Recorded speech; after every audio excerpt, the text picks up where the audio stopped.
Y Más. metiéndonos de lleno un poco con el tema de la relación terapéutica, al final, ¿cómo se podrían enseñar en las facultades a los estudiantes esas habilidades, ese repertorio conductual a poner en práctica durante sesión? ¿Y qué habilidades o qué conductas habría de enseñarse para luego forjar esa buena relación terapéutica? ¿Empiezas tú? No, dale tú, que yo estoy tomando notas. Yo. Vale. A ver, cosas diferentes. ¿Cómo se podría enseñar? A nivel más práctico, claro, yo creo que habría que hacer mucho. Pues, vamos a hablar de lo ideal, ¿no? Ideal poder ver sesiones en vivo o grabadas con personas expertas, acompañadas de pues, ir parando a alguien que está al lado, evidentemente, dándote una explicación coherente y sensata y científica, por decirlo así, de lo que está sucediendo, ¿no? Es decir, pararte y decir, mira, esto en este momento cuando la psicóloga hace tal, lo hace con tal intención, basándose en esto que acaba de hacer o decir la consultante, ¿no? Parándose mucho al detalle, ¿no? Dando sentido de cuándo hacer algo y con qué intención, ¿no? Y qué hacerlo y basándose en qué información o en qué datos, ¿no? Viéndolo, pero también pues, bueno, eso, modelándolo y practicándolo, ¿no? Role-playing, prácticas supervisadas, coterapias, etcétera. Bueno, métodos tradicionales, no estoy diciendo tampoco nada nuevo. Bueno, nuevo, lo que pasa es que quizás es bastante infrecuente, ¿no? En la formación. Yo he hecho muchos cursos, he hecho mucha formación y en muy poquitas ha habido parte práctica. Desde luego, en la licenciatura ninguna. Haber hecho mi practicum, pero bueno, el practicum era un poco estar ahí en la selva, básicamente, ¿no?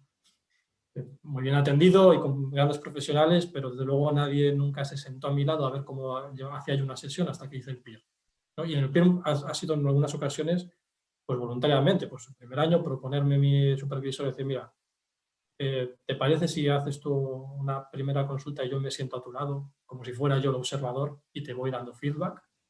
Y esos momentos, que luego repetí con algún otro psicólogo clínico, desde luego son las cosas que recuerdo, que no he olvidado. He olvidado todas las supervisiones que he hecho a lo largo de mi formación, pero los momentos en los que he estado alguien experto en vivo viéndome y diciéndome cosas muy concretas, porque además he tenido la suerte que me dijeran, mira, en este momento en que esta mujer bajaba la vista cuando tú dijiste tal, intervención que podías hacer es esto o lo otro, o lo que tú hiciste aquí, pues diciéndomelo así claramente, que también se agradece.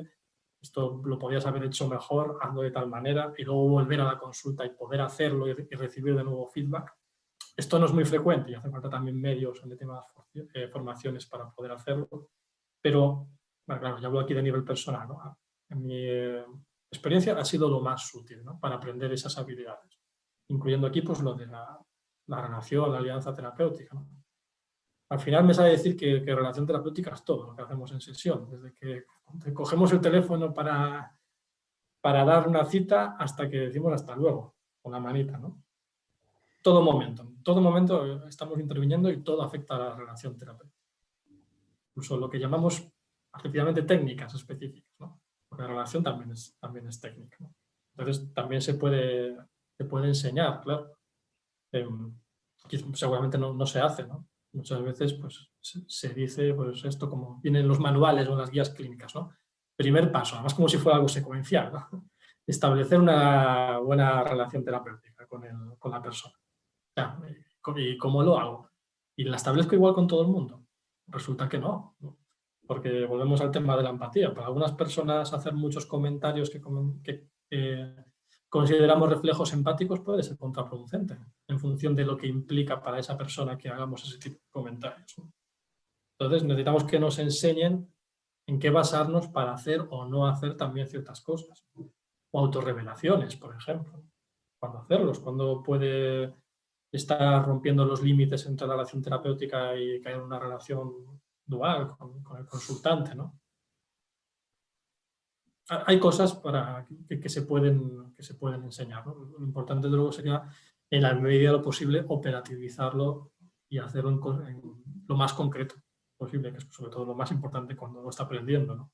Es decir, simplemente, bueno, pues nada, trabaja la relación, establece un buen vínculo con la persona, es como decir todo y nada, ¿no? Sí, Ricardo.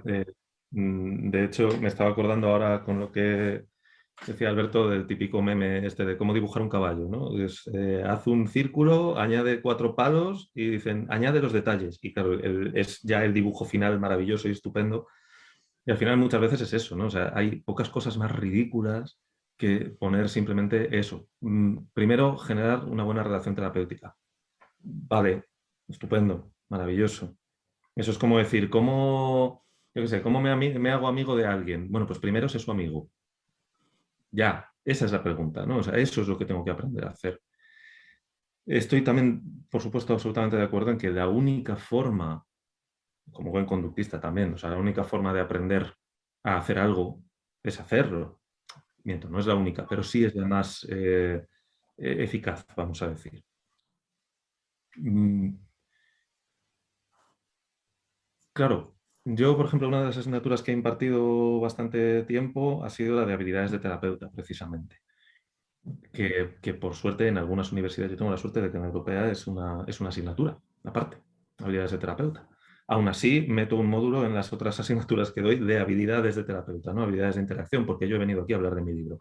Es decir, yo he venido aquí a hablar de mi campo de investigación. Libro no hay todavía, pero campo de investigación. Y al final, claro, lo fundamental es enseñar, creo yo, que la mejor herramienta que tiene un psicólogo, un terapeuta, es su propio comportamiento, es lo que hace en sesión. Mm, Esto no es decir que no haya que tener un conocimiento, porque ojo, esto es muy fácil que la gente se lo lleve al otro lado, ¿no? Que al final lo que importa es llevarte bien con el consultante, tener una buena relación y todo lo demás, pues como que es secundario. No, tienes que tener un buen conocimiento técnico, tienes que saber qué es lo que vas a aplicar, tienes que saber por qué, fundamentalmente, pero tienes que también ser consciente de que esas cosas no se dan en el vacío. O sea, desde mi punto de vista, estos estudios que hablan de qué porcentaje de la varianza de la explicación del cambio se le puede dar a cada cosa, ¿no? Por un lado las técnicas, por otro lado la interacción, por otro lado... ¿Cómo puedes separar esas cosas? Las técnicas no se dan en el vacío. Yo no explico, por seguir con el mismo ejemplo, una técnica de exposición así en el vacío. La explico siendo yo quien soy para la persona con la que estoy hablando. Es decir, siendo yo como estímulo condicionado, siendo yo como persona que ha interactuado, por lo tanto ha estado reforzando, ha estado castigando, ha estado presentando estímulos, ha estado tal.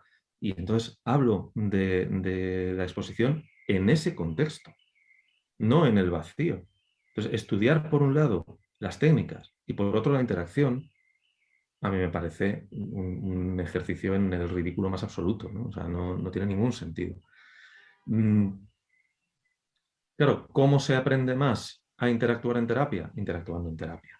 De nuevo, yo tengo la suerte de que, por ejemplo, en la europea, pues sí que se hace mucho énfasis en eso, en prácticas, en este caso, obviamente, con actores, en situaciones que los profesores guionizamos para que los alumnos puedan practicar situaciones potencialmente difíciles o sea, sin peligro de que metan la pata y hagan un problema más grave, ¿no? Pero que al final es algo que se aprende muchísimo de ello, de hacerlo y de observarlo.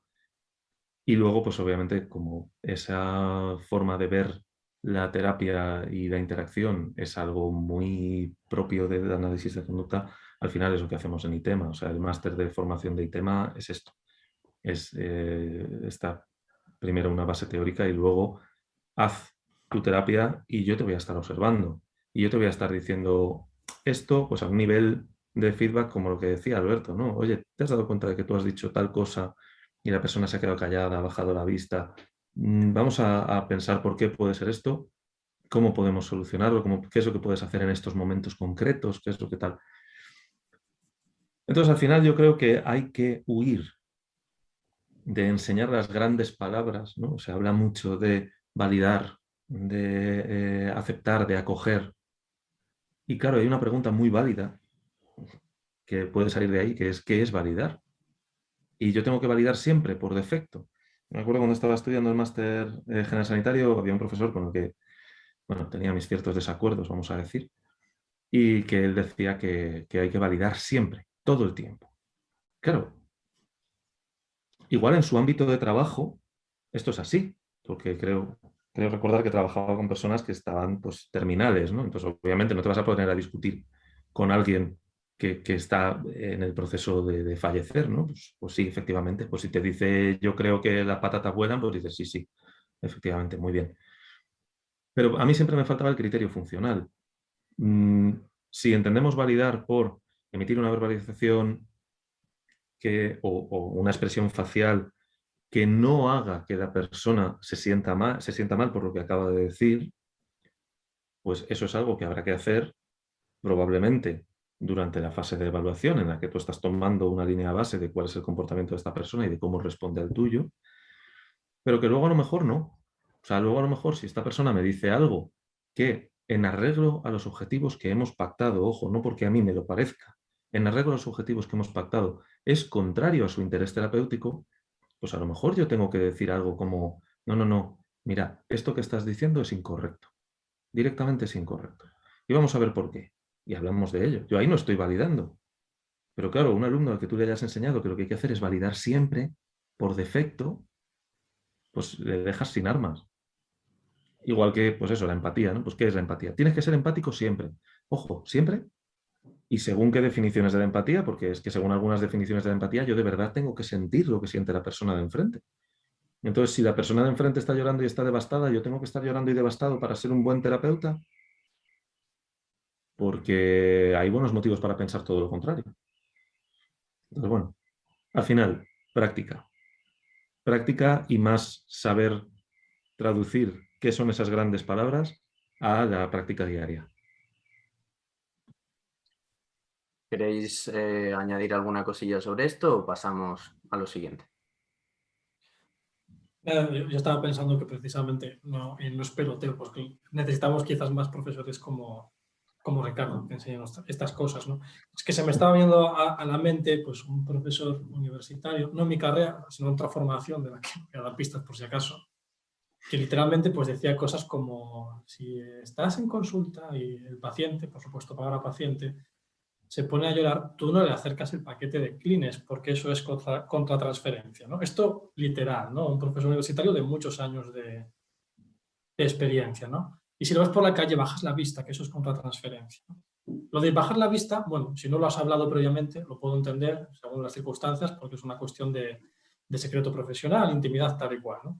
Pero no acercarle el paquete de Kleenex porque eso implica contratransferencia, aparte que es que ya ni siquiera implica contratransferencia en el sentido clásico psicoanalítico, ¿no? Es una estupidez directamente.